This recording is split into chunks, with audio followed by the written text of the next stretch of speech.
Touting an ICE raid in Nebraska as one of its largest operations yet.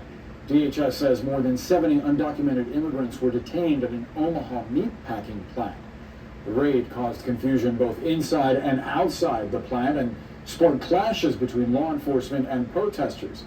Watch this video taken during the raid that shows men in U.S. Marshals vests attempting to drive past protesters who then jump on the vehicle's front bumper.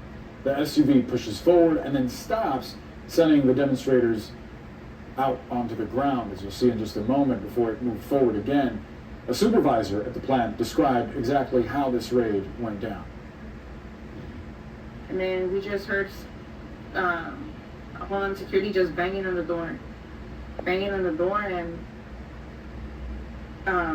well, they just came in and said that it was a raid and we had to get everybody out of production. And I just went inside production and told everybody, hey, immigration is here, start running. The president of the Glen Valley Foods plant told the Associated Press the company does everything by the book. He claims that when he told ICE agents that his company used the federal E-Verify system, an agent responded, quote, "It's broken." The raid has now left the community rattled. Here's how one local leader found out about it in real time. Apologies for my distractions during the presentation. Apologies to the board and the public as well. I have to depart. At this point, my community is being terrorized by immigration raids at this moment as we speak. There's word of at least 2 raids happening at this moment, so I have to go try and help. So I will hand it to Vice Chair Friend at this time. Thank you. Joining us now is Roger Garcia. He's the chair of the Board of Commissioners for Douglas County, Nebraska. Sir, thanks so much for being with us. ICE officials tell CNN that the raid was the result of an ongoing criminal investigation into the large-scale employment of immigrants without authorization. Do you have any insight into why this specific plant was targeted? We have no insight as to why the city of Omaha was targeted or why this specific plant was targeted. We also would, at least I would disagree that these were high-level criminals of any kind. We know firsthand a lot of the individuals have been here for decades working and contributing to our local economy and are mothers of many people who we know have been detained. And so we feel like they do not fit the profile that are supposed to be the priority for the national government. What else can you tell us about them specifically? You mentioned that you're obviously aware of them. Some of them are moms? Yes, I have a college friend who reached out. His mother was detained. I have a family member whose mother was detained as well. These are individuals who are in their 40s and 50s, who have raised families here for decades.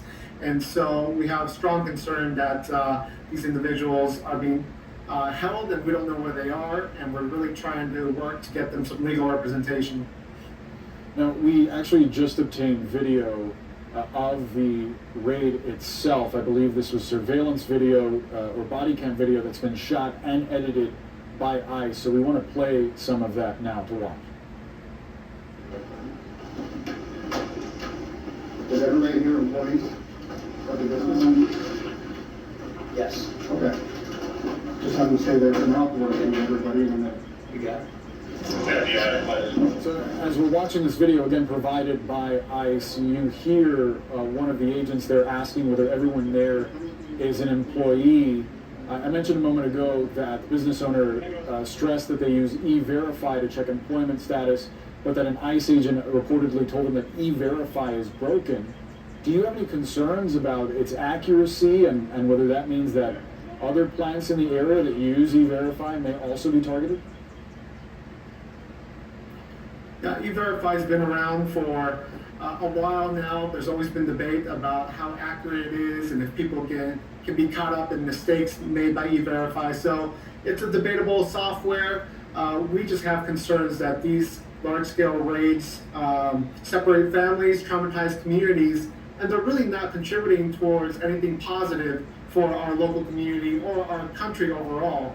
If we're detaining mothers and people who have been raising families and just going to work, how is that supporting our community or helping our nation? So we just disagree with the effort overall.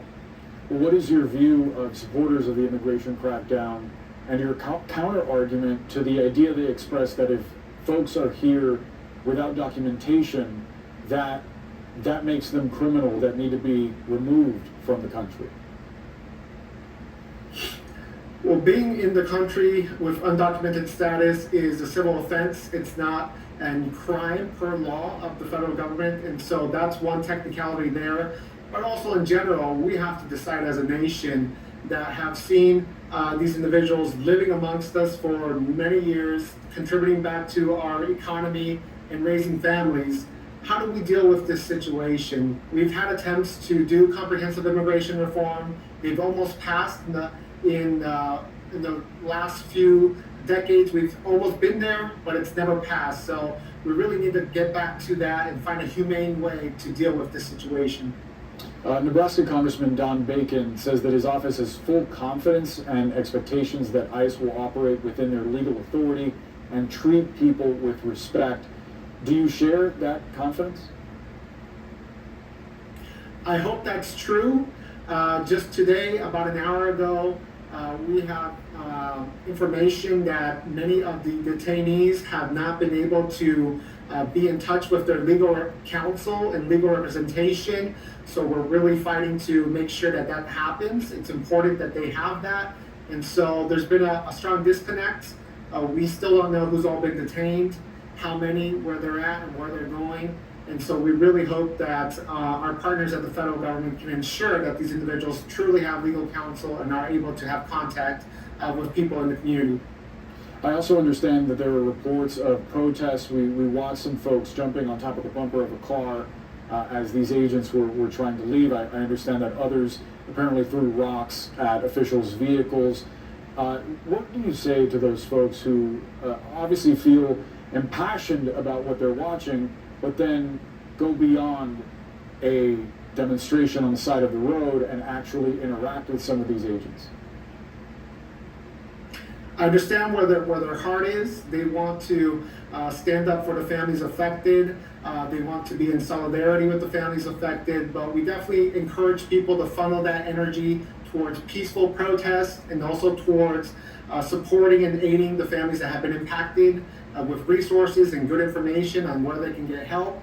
So we don't want to see anybody caught up in getting injured physically or maybe getting federal charges put on them because of maybe they're obstructing the vehicle or something like that. So let's funnel that energy towards peaceful protests. There's still ways to come together in solidarity to support the local community. Roger Garcia, thank you so much for joining us and sharing your point of view. Thank you, appreciate it. Up next, the judge